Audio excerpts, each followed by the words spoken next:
Hi guys, ये एक छोटा सा वीडियो है जिसमें हम ये बात करेंगे कि टोटल इनकम कैसे कैलकुलेट होगा कॉलम 17 फॉर्म 15 जी के लिए। तो सबसे पहले टोटल इनकम होता क्या है? टोटल इनकम वो पैसा होता है जो आप कमाते हैं किसी फाइनेंशियल ईयर में। ठीक है, अभी कौन सा फाइनेंशियल ईयर चल रहा है?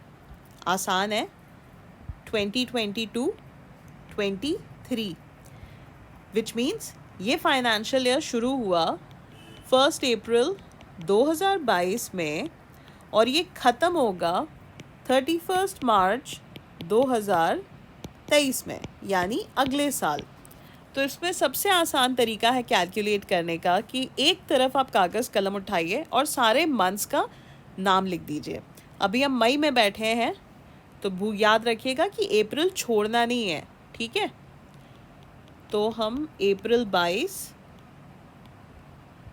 मई 22, ऐसे ऐसे करते करते जनवरी 2023, फरवरी 2023 और मार्च 2023 भी जो है हम लिख देंगे। यानी 12 के 12 महीने जो फाइनेंशियल ईयर के हैं उसको एक जगह किसी कागज़ पे लिख दीजिए। अब आपको क्या क्या चीज़ देखनी है जिसको ऐड करना है। तो जो सबसे पहली और सबसे यूजुअल और कॉमन सोर्स ऑफ इनकम होता है लोगों का, वो होता है सैलरी। ठीक है, वैसे भी अगर आप पीएफ विड्रॉ कर रहे हैं तो आई एम अज्यूमिंग कि आपको सैलरी मिलती ही होगी। तो सबसे पहला सोर्स ऑफ इनकम होता है सैलरी। उसके अलावा मान लीजिए आपका कोई रेंटल इनकम है, कोई घर है आपकी, कोई शॉप है आपका, आपने उसको रेंट पे उठा रखा है, तो जो भी आपको किराया आता है उसकी वो किराए को भी कंसिडर करेंगे। एग्रीकल्चरल इनकम है अगर आपकी कुछ, तो आप उसको भी कंसिडर करेंगे।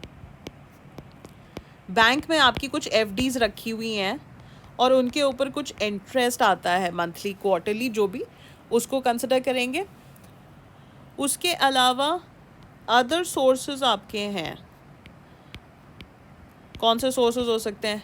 कोई प्रोजेक्ट किया हो, कोई कंसल्टेंसी असाइनमेंट किया हो, कुछ रॉयल्टी आती हो आपको, कुछ नहीं तो मान लो यूट्यूब वीडियोस बना रखे हैं उसके पैसे आते हैं आपको।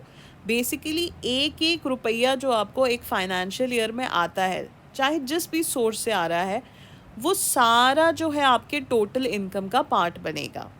तो आप इस सारे मंथ्स को लिखो और ये सारे हेड्स देखो कि इसमें आपको कहाँ क्या पैसे आ रहे हैं। यहाँ पे कई लोगों का सवाल उठता है कि बट मैम, हम नौकरी अभी नहीं कर रहे हैं तो हम क्या करें? अगर आप उम्मीद नहीं कर रहे हैं कि मार्च 2023 तक आपको कोई नौकरी मिलेगी, तब तो कोई प्रॉब्लम नहीं है। आप सीधे कॉलम नंबर 16 में जो पीएफ अमाउंट है उसको कॉलम नंबर 17 में लिखो और बात ख़त्म। लेकिन अगर आप सोच रहे हैं कि कोई बात नहीं, मुझे 2-3 महीने में नौकरी मिल जाएगी, तो अभी आपकी जो सैलरी है उसी को बेस मान करके कैलकुलेशन कर लो। वैसे भी ये सिर्फ एक एस्टिमेटेड गेस है। जो आप कॉलम नंबर 17 में देख सकते हैं कि वहाँ पे एस्टिमेटेड टोटल इनकम लिखा हुआ है। सो ये आपका सिर्फ एक बेस्ट गेस है। एक्चुअल टोटल इनकम आपका कितना होता है ये आप तब पूरा कैलकुलेट करेंगे जब आप अगले साल इनकम टैक्स रिटर्न फाइल करेंगे। ठीक है, जब आपके पास 12 महीने का पूरा ब्यौरा होगा। अभी फ़िलहाल हम मई में बैठे हुए हैं, अभी 2 महीना कंप्लीट नहीं हुआ है इस फाइनेंशियल ईयर का, अभी 10 महीने का आगे का हिसाब किताब तो हमारे पास है भी नहीं। तो इसमें एक क्लोज अप्रॉक्सीमेशन या डिस्टेंट अप्रॉक्सीमेशन कोई फ़र्क नहीं पड़ता, आप उसको लिख लो।